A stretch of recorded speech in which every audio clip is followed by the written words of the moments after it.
आप सभी को मेरा राम राम। कैसे आप लोग? मैं स्वस्थ और आप लोग हमेशा मस्त। आज है करवा चौथ, तो आप सभी को जितने भी सुहागन है सबको करवा चौथ की हार्दिक शुभकामनाएं मेरी मेरे कैमरामैन की तरफ से। और मेरा कैमरामैन है आज मिस्टर नेगी जी।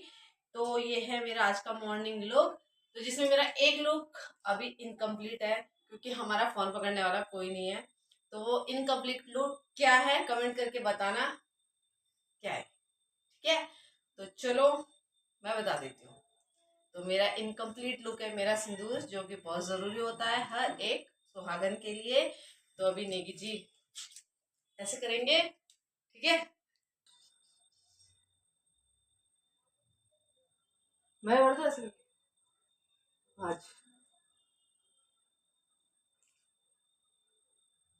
चलो आगे मैं अपने आप कर दूंगी। तो पाई लागू पाई लागू पति देव। तो अब मैं खुद से भरूंगी ना, आपने तो खाली वैसा भरा। अब मैं मोटा भरती हूँ ना आगे से। हाँ हाँ, तो डिलीट हो जाता है।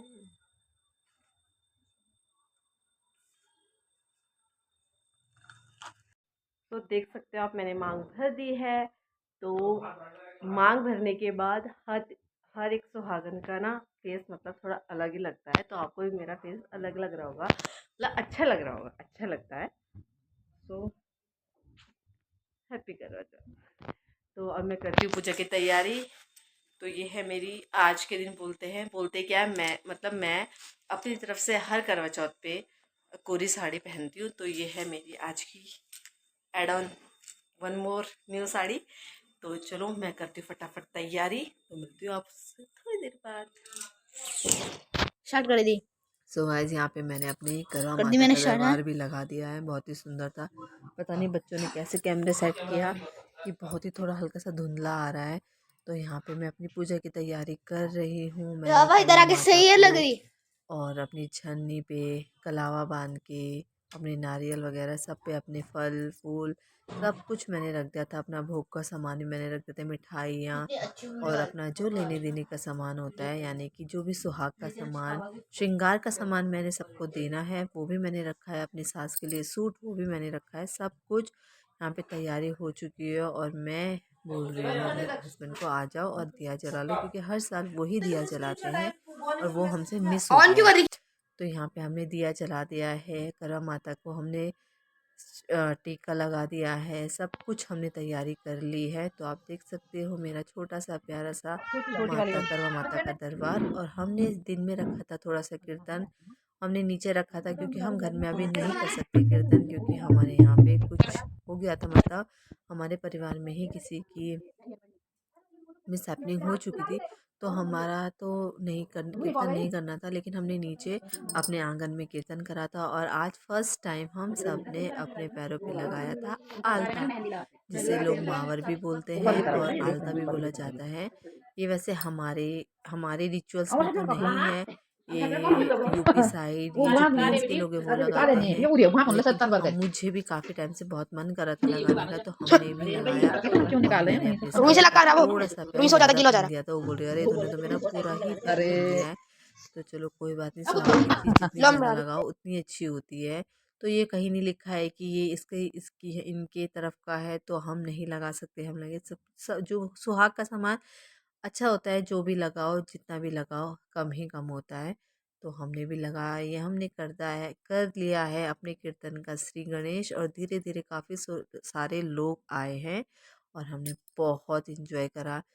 अब कीर्तन तो वैसे लोग करते नहीं है, लेकिन इसमें ये होता है ना, सबका एंटरटेनमेंट भी हो जाता है, थोड़ा भूल भी जाते हैं और भूख भी नहीं लगती है और मज़ा भी आता है।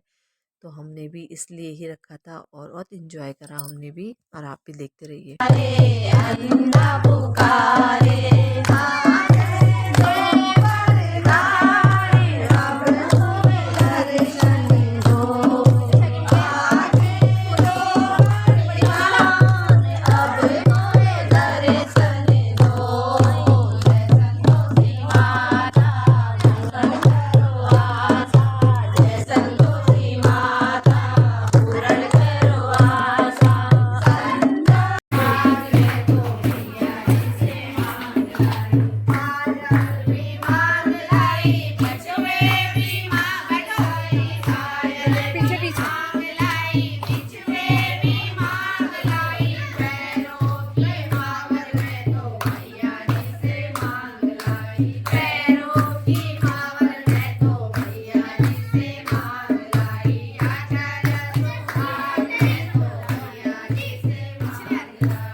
तो कीर्तन करते करते हम पे मस्ती सूझी और हमने कॉमेडी भी करनी शुरू कर दी। तो इसके बाद हमने 2-4 गानों में कॉमेडी भी करी और आप भी देखिए हमारी कॉमेडी कैसी है।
ज़िंदगी में अगर एंटरटेनमेंट हो, हमारी ज़िंदगी अच्छी करती है, स्मूथली करती है, तो हमें कभी दुख का पता नहीं चलता है या हमें किसी चीज़ का कोई एहसास नहीं होता। तो ऐसे ही ऐसी था, हमने व्रत रखा था तो हमें भूख का कोई एहसास नहीं हुआ क्योंकि हमने करा काफ़ी सारा इंजॉय। और उसके बाद आती है हमारी कथा करने की बारी। तो कथा भी मेरे हस्बैंड ही पढ़ते हैं तो हमने भी पढ़ी। आप भी सुनिए कैसी रही हमारी कथा। सो गाइज यहाँ पे लगाते हैं हम बारी बारी करके सब पे पहले टीका और फिर करते हैं करवा माँ की कथा का आरंभ। तो यहाँ पे थोड़ी थोड़ी मजाक भी चल रही है, पीछे से करिश्मा कुछ ना कुछ बोल ही रही है। तो आज फर्स्ट टाइम पहले मैंने महाराष्ट्री नथ मतलब पूजा के टाइम पे, वैसे मैं अपनी ओरिजिनल टेरी की नथ गोल्ड की पहनती हूँ, लेकिन आज मैंने कहा चलो कुछ डिफरेंट करते हैं और मैंने पहनी है अपनी महाराष्ट्री नथ। और शुरू करते हैं कथा को। सो गाइस मैं आपसे क्षमा मांगना चाहूँगी कि मेरी जो वीडियो है और उसका ऑडियो जो है वो कभी कभी बीच में वीडियो बनाते बनाते ऑडियो नहीं बनता है, पता नहीं क्यों। ये पुराना वाला फ़ोन है तो वो इसमें वॉइस चली गई है। तो जितनी भी मैरिड हैं उन्होंने तो करवा चौथ की कथा सुनी होगी, तो जितनी भी आवाज़ थोड़ी थोड़ी है मैं आपको वही सुना पाऊँगी, अदरवाइज़ मैं आपको कुछ भी नहीं सुना पाऊँगी कि कथा में क्या था। तो क्या बोलूँ मैं आपको ना। मेरे को भी दो क्यों। आओ आप भी चंद्रमा को खाद्य दे दो, परंतु भाइयों ने इस बात को जानने की उन्होंने कहा बहन बहन जी अभी चांद नहीं निकला, आपके भाई आपसे धोखा करते हुए में दिखा रहे हैं। भाइयों की बात सुनकर भी उसने कुछ ध्यान नहीं दिया और भाइयों द्वारा दिखाए गए प्रकाश को ही अर्घ्य देकर ही भोजन कर लिया। इस प्रकार व्रत भंग होने से गणेश जी महाराज उनसे उससे नाराज हो गए। कुछ समय बाद उसका पति सख्त बीमार हो गया और जो कुछ घर में था उसकी बीमारी में लग गया। जब उसे अपने किए हुए व्रत के भंग होने के पाप का पता लगा तो उसने पश्चाताप किया और गणेश जी की प्रार्थना करते हुए विधि विधान पूर्वक सभी प्रसूतियों का व्रत करना प्रारंभ कर दिया। उसके व्रतों से प्रसन्न होकर गणेश जी महाराज ने उसकी भूल को क्षमा किया। गणेश जी कृपा से कुछ ही समय में उसका पति स्वस्थ हो गया और घर धन्य धान्य से भर गया। गणेश जी महाराज अपने जैसी उस पर कृपा करी है वैसे ही सब पर करना कहता है, कहता पर सुनता पर मुकरा भरता पर। बोले गणेश जी महाराज की जय हो। प्राचीन काल की बात है, करवा नामक की एक पतिव्रता स्त्री अपने पति के साथ नदी किनारे किनारे के एक गांव में रहती थी। प्रतिदिन उस पतिव्रता स्त्री करवा का पति नदी में स्नान करने जाता था। एक दिन नदी में स्नान करते समय एक मगर ने उस व्यक्ति का एक पैर पकड़ लिया। इस पर वह ऊंची आवाज में करवा करवा कहकर चिल्लाता हुआ अपनी पत्नी को सहायता के लिए पुकारने लगा। अपने पति की आवाज सुनकर करवा भागकर अपने पति के पास आ पहुंची और अपने अस्तित्व के बल पर मगर को कच्चे धागे से बांध दिया। मगर ने सूत के कच्चे धागे से बंधने पर और करवा की प्रार्थना करने पर भी उसके पति को न छोड़ा। अपने पति की प्राण रक्षा हेतु करवा यमराज के यहाँ जहाँ पहुंची और यमराज से बोली, हे प्रभु, एक मगर ने नदी के जल में मेरे पति को पैर पकड़ लिया है। उस मगर को मेरे पति का पैर पकड़ने के अपराध में मारकर आप अपनी शक्ति से उसे नरक में ले आओ। करवा की बात सुन यमराज बोले, अभी मगर की आयु शेष है, अत एवं आयु रहते हुए मैं असमय मगर को नहीं मार सकता। इस पर करवा बोली, यदि मगर को मारकर आप मेरे पति की रक्षा नहीं करोगे तो मैं आपको श्राप देकर आपको नष्ट कर दूंगी। पतिव्रता करवा की धमकी सुनकर यमराज डर गए। वे करवा के साथ वहां आए जहां मगर ने उसके पति के पैर पकड़ रखे थे। यमराज ने मगर को मारकर यमलोक पहुंचा दिया और करवा के पति की प्राण रक्षा कर उसे दीर्घायु प्रदान की। करवा ने पतिव्रता धर्म के बल से अपने पति की प्राण रक्षा की थी। इस चमत्कारी घटना और यहीं पर ही हमारी कथा होती है, इसका समापन। और फिर हम करते हैं आरती की तैयारी और आरती करते हैं।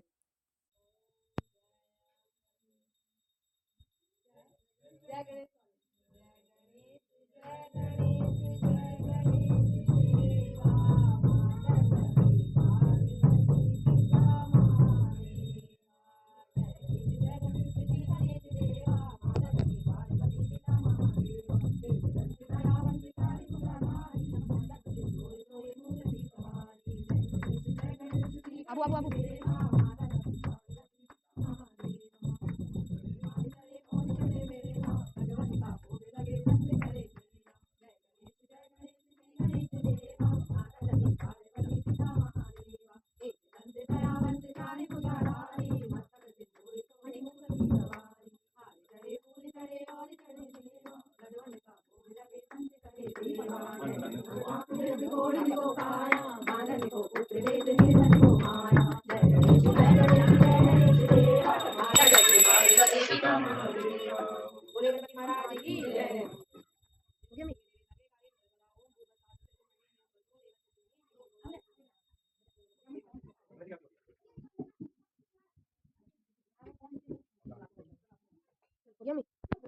मम्मी मम्मी बाहर जा रहा है।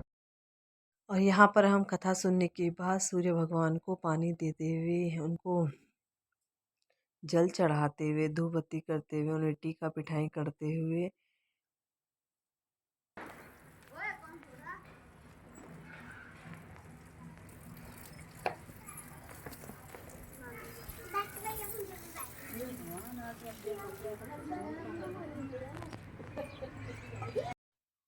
और यहाँ पे नेगी जी हमारी मदद करते हुए, सब्जी काटते हुए मेरे साथ।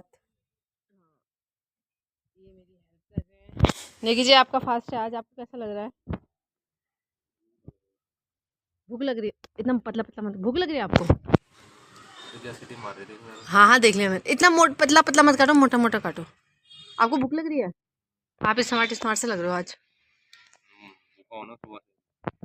मुझे भी, मैं अपने आप को थोड़ी स्मार्ट स्मार्ट से लग रही हूँ क्योंकि मैं भूखी हूँ इसलिए। ठीक है, हाँ मोटा मोटा, इससे भी बड़ा, इतना इतना रहने दो जैसे ये आपके हाथ में। फ्राई मत करना है, जानो फ्राई करके। तुम मत खाना, तुम दाल खा लेना ना बस। तो आंटी तो मैं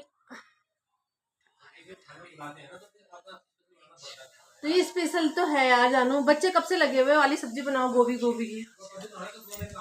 हाँ ठीक है कद्दू बना देते हैं।